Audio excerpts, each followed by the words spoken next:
Yo, welcome to day 22 of reading every single day for the rest of my life. We got Disciplines of Destiny. I'm so excited. Let's start. The chapter we got is called Can You Get Up? I'm going to start the clock now.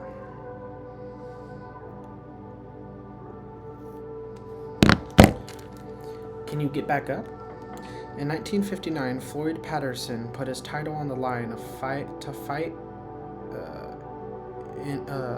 Ingemar Johansson.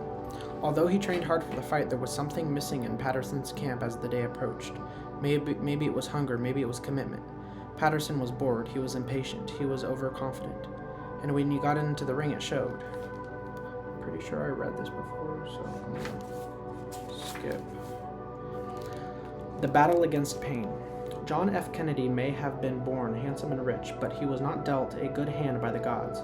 He had a distant, imperious father who was born into a family with a history of addiction. His body was a source of continual trouble, from ulcers to Addison's disease to a degenerative back problem, exacerbated first by football, then by war injuries. Kennedy was in almost constant pain, and his traumatic childhood and difficult job only added stress and tension on top.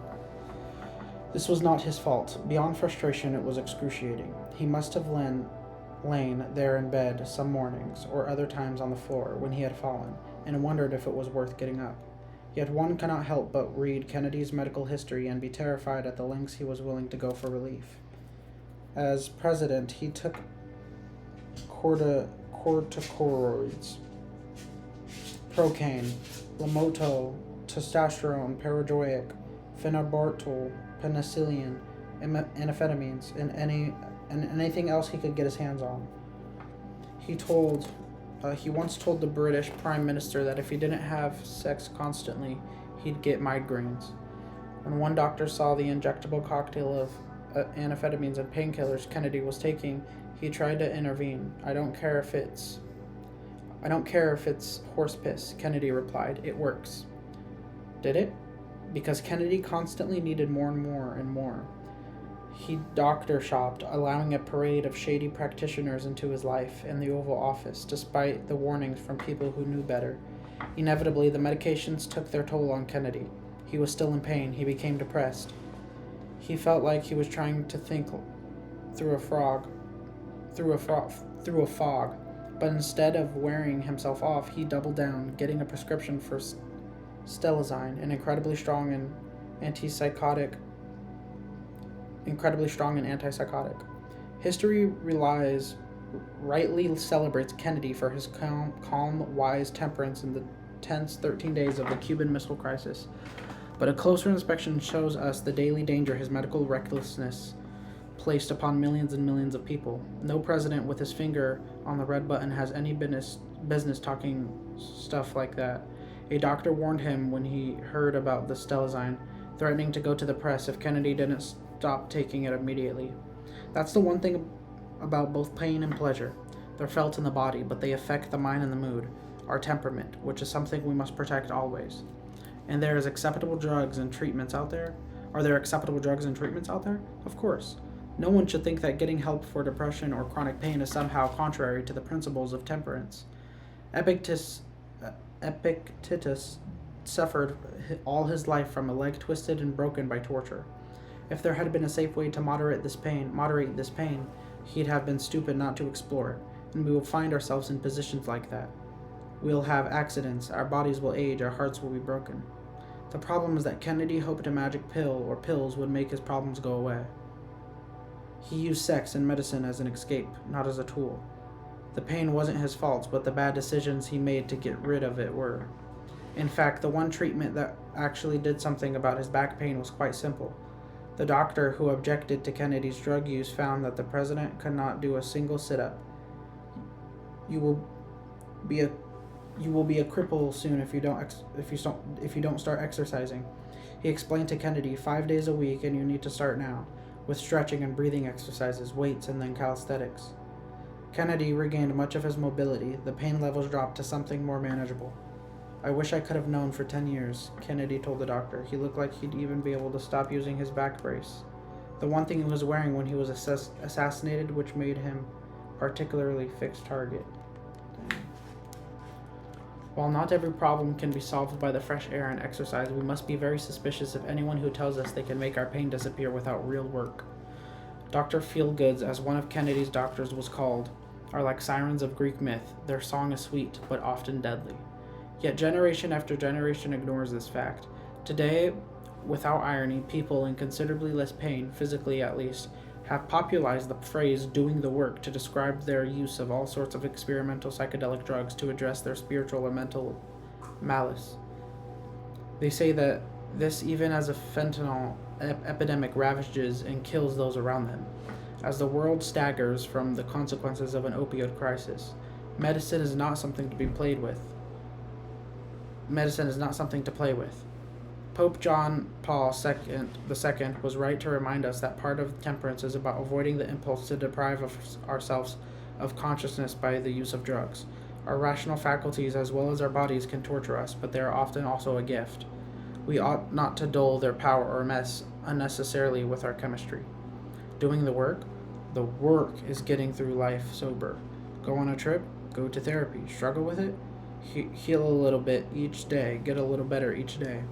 Perhaps that's why the path that Kennedy got on is so seductive, believing that there is some single thing that can unlock our relief, some soma-like pill or device that can save us from our pain or boredom of despair. In fact, it's the very hope that makes us vulnerable to gurus, to doctors who prey on people in agony. Anything that offers you an escape should be viewed with caution, and anything that promises euphoria liable to give you real pain. Doing the work must actually mean thinking about things holistically. It must mean getting to the root causes. It should mean solving for the injury, not the symptoms. It means therapy. In Kennedy's case, not just the physical therapy, but the desperate need for psychological help too. This will take real courage as well as self-discipline, but it takes longer. Because it means facing scary things, because it means inching our way to progress, not instant transformation. This thing will not be easy, but the side effects are the least minimal. It may also mean, no matter how unfair or unpleasant it is, finding a way to live with pain. The Stoics had a word for this, emenity, what must be tolerated. Louis Gehrig knew that a long career in baseball would require playing hurt, as life itself demands. I remember when Louis had a broken middle finger on his right hand, one teammate recalled. Every time he batted a ball, it hurt him, and he almost got sick of his stomach when he caught the ball. You could see him wince, but he always stayed in the game. At 2,144 games, he was hit with a crippling case of lumbago, which sends sharp pains to the lower back and makes standing up straight a challenge. Would this be the end? I'll shake it off, Gehrig replied. That's what I've always done. He could have turned back to drink or worse, but he didn't. He stayed clean. He stayed in the game. But pain can also be an indicator, a warning light, a reminder to slow down or make a change. That's why Greg Popovich was willing to take the fine for resting his players. Better financial pain than painful injuries and painkillers. For too long, Kennedy wasn't interested in fixing what was wrong, only in finding a way to continue his affairs, his youth, his denial of his limitations, despite the anger. His body tried to warn him. His doctors tried to warn him. He ignored them. Queen Elizabeth is as tough as they get, but you don't make it that long without listening to your body, without taking care of yourself. She relied on sustainable practices, not shortcuts, as she advised a young wife of a diplomat who ached after the long days of standing without break. One must plant their feet like this, always keep them parallel, always make sure your weight is evenly distributed. That's all there is to it. There's more to it, of course, but it's a start. We endure pain, but we also have to address the root causes of it. The mind and the body must find a way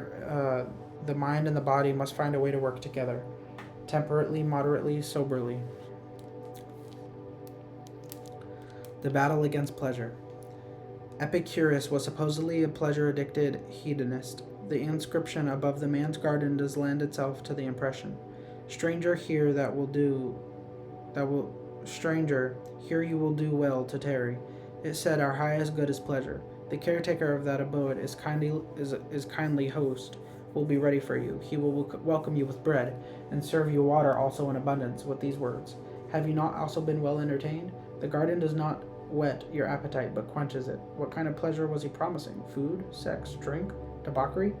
Few people in 3rd century BC Athens were sure, so they assumed the worst. Here, thousands of years later, we perpetuated their suspicions, defining an Epicurean as a person who indulges every sensual urge. Anyone who actually reads Epicurus' philosophy, though finds a much simpler prescription for happiness. In one famous letter, Epicurus, talking to a rich friend who promised him anything he wanted, requested a full pot of cheese with which to treat himself. Such was the man, wrote the ancient biographer Diogenes Laertius, who laid down the pleasure was the end of life. To Epicurus, pleasure was not gluttony. It was not mindlessly giving the body whatever it ached for. By pleasure, Epicurus said, we mean the absence of pain in the body, of trouble in the mind. It is not an unbroken succession of drinking bouts of merrymaking, not the satisfaction of lust, not the enjoyment of fish or the other delicacies of a luxurious table, which produces a pleasant life. It is sober reasoning, searching for the motives of every choice and avoidance, and banishing those beliefs through which the greatest disturbances take possession of the soul. Epicurus was no longer George V, nor would have been wanted to be, as it was not particularly pleasurable to the King George. Not only did the man's gluttony cut his life short, but allowing himself did everything he wanted turn quite quickly into a daily nightmare. How much fun was Babe Ruth having when he had to rush him into the hospital stuffed with the food and the booze? We don't refrain from excess because it's a sin. We are self-disciplined because we want to avoid a hellish existence right here while we're alive, a hell of our own making. The body is stupid, you have to understand, and our temperament has to save it from itself. The body wants to eat until it's full, but it ends up way past that point. The body wants to drink until it is drunk, but we only feel that way when we're beyond drunk. The body wants to be numb. It can be up with those horses' piss if it works. As Kennedy said, the body wants what it wants now. It can deal with the consequences later. We have to be smart and self-controlled and self-aware enough to intervene before that happens. And for eating more than we should, you could insert just about anything we are prone to take to excess, from drinking to working to having fun to staying up late. As Timotheus, the Athenian statesman, once said after a delightful party of Plato's house, your dinners are enjoyable not only when one is eating them, but on the morning after as well. If you're stuffed and uncomfortable afterward, if you're hungover and groggy when you wake up, if you're filled with regret or shame, or if you don't even remember what happened the night before, was it really that great in the first place? The Stoics said that this was a perfect metaphor for everything we do. Remember to conduct yourself in life as if it were a banquet. Epictetus said, as something being passed around comes to you, reach out your hand and take a moderate helping. Pass it by. Does it pass you by? Don't stop it. Has it come yet? Don't burn in desire for it, but wait until it arrives in front of you. Act this way with children, a spouse, toward position, with wealth. One day it will make you worthy of banquet with the gods. Always remember, Churchill once reassured his wife that I've taken more out of alcohol than alcohol has taken out of me. This is a critical test. Don't just think about what a certain pleasure will give. Think about how it will take out of you. Think about what you're chasing is going to age. Think about how you will think about it after, during the refractory period, during your hangover, when your parents are too tight, when you catch yourself in the mirror months and now and wonder how this happened. Of course, abstinence and restraint are not the same thing. One is about avoidance, the other is about responsibility. It's understanding how to do these things appropriately.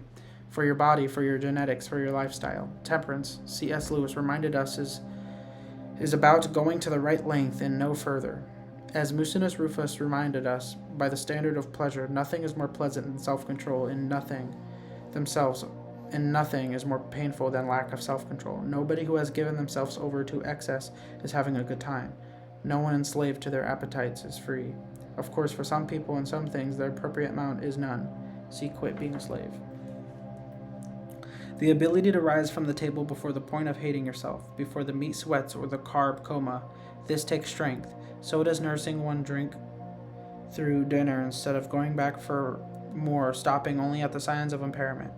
And so is knowing, finally, that a bigger house isn't going to make you happier, that you don't need more money, more fans, more anything. Never approaching, let alone passing the point of regret while still enjoying the things that are fun, that make you happy, that give you pleasure. Recognizing that your choices have put you in a dangerous fog, as Kennedy couldn't do. This takes self-knowledge, self-control, and, if the people around you seem ready to keep the party going, no small amount of courage.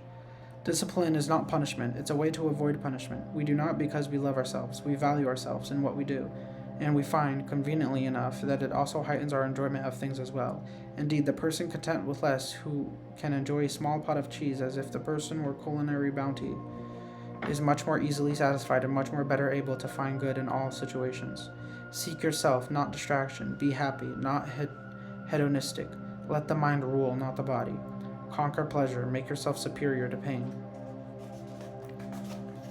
Fight the provocation. Arthur Ashe's father was working one day as a driver for William Thalmer, a wealthy Jewish man in Richmond, Virginia, who owned a chain of department stores, taking his boss across town to see about a piece of real estate he wanted to buy. Arthur Ashe, sir, was given a first-hand look at the kind of discrimination that Jews faced in the unreconstructed South in the 1950s. Throughout the negotiation, Thalmer was insulted, condescended to, and bullied by a man who seemed to be particularly disgusted at the thought of doing business with a Jew. Quietly enduring it, Thalmer completed the transaction, and he and Ashe's sir got back into the car and drove home. Why? Ashe couldn't help but ask, "Why did you put up with all that?" "I came here to purchase that piece of land," Thalmer explained. I got the piece of land. It belongs to me now, not to him. That man can go on cursing me as long as he likes. I have that land." Of course, he had wanted to slam his fist into the man's face, but that would have been given the anti-Semite act exactly what he wanted, right? To not have to do business with a Jew, and where that would have left Thalmer, without the land he wanted, quite possibly in jail. With the distance afforded by the passage of time, we can appreciate both the injustice of what occurred and marvel at the quiet dignity and self-control exhibited by Thalmer in this moment. Certainly Ashe Sir, a black man in the segregated South, would have acutely appreciated both things. In fact, his son, Arthur Ashe Jr., would note that it was this experience that shaped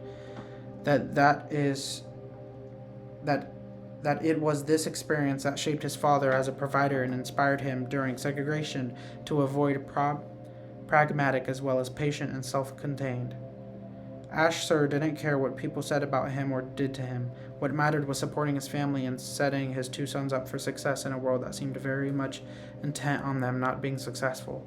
Racist be damned, Arthur Ashe Sir was going to get that land.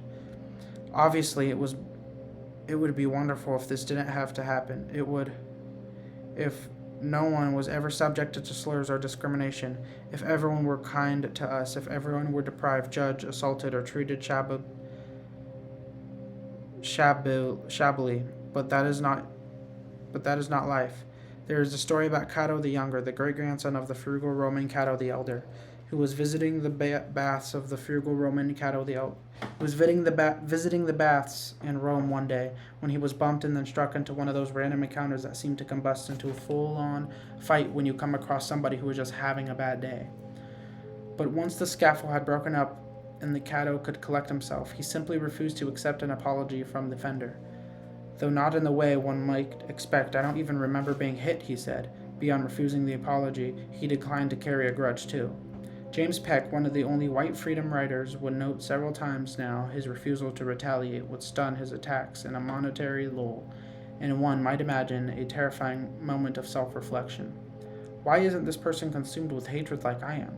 Why aren't they out of control like me? Are they actually better than me? Remember always, as wrong as they are, as annoying as it is, it takes two for a real conflict to happen. As the Stoic said, when we are offended, when we fight, we are complicit. We have chosen to engage. We have traded self-control for self-indulgence. We've allowed our cooler head to turn hot, even though we know hot heads rarely make good decisions. Life, people, they're going to give you the opportunity. You can decline to accept it. Aesop's old fashion about the lion buzzed about the stung by a gnat. We have to develop the ability to ignore, to endure, to forget. Not just cruel provocations from jerks, but also unintentional slights and mistakes from people we loved or respect, lest we do more damage to ourselves than the sting of those slights ever could. It helps to be a little deaf, was the advice that Ruth Bader Ginsburg was given by her mother-in-law, and it helped guide her through not 56 years of marriage, but also 27 years' career in the Supreme Court with colleagues she adored but surely disagreed with on a regular basis, not least of whom was Antonin Scalia, her best friend, an ideological opposite. Think of what Ginsburg and Asher and Thalmer had to endure during periods of history when laws and social mores were almost never on their side, and you're struggling not to freak out in response to what is literally called a microaggression. Come on. We can pretend to not see it. We can ignore what they said about us on the email chain to which we were CC'd. We don't have to assume the worst. We don't have to turn the buzzing gnat into a national referendum. We don't have to let it rattle us. Why should you have to, though? Because you don't have to. Because you have to work to do. Because you have work to do. They want you to get upset. Because if you're going to stop and reply to every attack, as Lincoln said, you might as well admit defeat right now. You'll never get anything done. You'll certainly never be happy, and they'll have won. It's the easiest thing in the world to respond to intemperance with intemperance. We have to remember someone else's lack of self-control is not a justification of abandoning our own, nor is it a good look or a recipe for success and achievement. Arthur Ashe Jr. learned that self-control from his father, which he in turn had seen so powerfully embodied in William Thalmer. He destined as a tennis player, as your own destiny will be, was reached by channeling the provocations of life productively. He showed up and did what he came to do on the court. Nothing, no distractions, no setbacks, nothing could stop him. Beware this madness. In Game 7 of the 2004 Western Conference semifinals, Sam Cassell hit an incredible shot from the corner to give Minnesota Timberwolves a 2-point lead. It was one of those shots that only the best athletes can possibly hope to make, under the kind of pressure that very few will ever possibly know. Which is why the cameras in the crowd loved that happened next, as Cassell transitioned back on defense, carried away with excitement and pride, his arms hanging down between his legs like a cradle. He looked triumphant, pounding strides, motioning as if he was straining to carry his enormous testicles. It happened that, in the midst of the famous big ball dance, Cassell created a small evolution fracture on his hip. As a result, Timberwolves, the number 1 seed of the court advantage throughout the playoffs, fell to the Lakers in the conference finals in 6 games. Cassell, limited by the injury, was barely a factor. Of course, in the calm and mild light of hindsight, no one would trade an NBA championship for a few seconds of celebration or taunting, but that's the thing about a fit of passion. It blinds us. It carries us away. It overrides our judgment. It makes it impossible to be patient, to bite our tongue, to resist temptation, to ignore slight. Oh, what this costs us? Oh, what we come to regret? Sometimes it's a moment of arrogance or excitement, or anger or anxiety or avarice or envy or lust. Think of the powerful men and women whose careers were derailed by a sex scandal. They had power, they had influence, the future was bright. What would possess them to risk it all for some fleeting pleasure? Why would someone as brave as decent as Martin Luther King Jr. cheat on his wife in those squalid hotel rooms? The philosopher Democritus wasn't wrong when he described sex as a mild madness. It makes us crazy, it makes us do shameful things. Anger is just a slightly less mild form of madness. Whom the gods destroy, they first make mad, said another philosopher. Lincoln's famous hot letters were the things he wrote in anger, but was disciplined enough to send in a drawer in the desk, and not the deserving recipient. On the other hand, the most pointless scandal of Truman's presidency were the mean notes he sent, including one to the critic of the New York Times who had written negatively about his daughter. A generally self-disciplined president. These missives, these uninhabited blasts of passion, were uncharacteristic. Alas, anger got to the best of us, best of one of the best of us. Nearly every regret, every mistake, every embarrassment moment, whether it be personal or professional or historical, have one thing in common. Somebody lost control of their emotions. Somebody got carried away. Someone was scared or defensive. Somebody wasn't thinking beyond the next few seconds. That's the irony of our obsession with talking so positively about passion these days. The ancients had precisely the opposite view of the word. The passions were considered very dangerous, something to beware of, because even when they were positive, they often were not. They tended to lead us astray, to hijack our minds of our bodies, and sometimes both. To hijack our minds or our bodies, and sometimes both. We codify this even into our legal system, referring to crimes of passion. If you cannot rein in your impulses now, if you can be jerked like a puppet today, what do you think it will go when you reach the level you aspire to?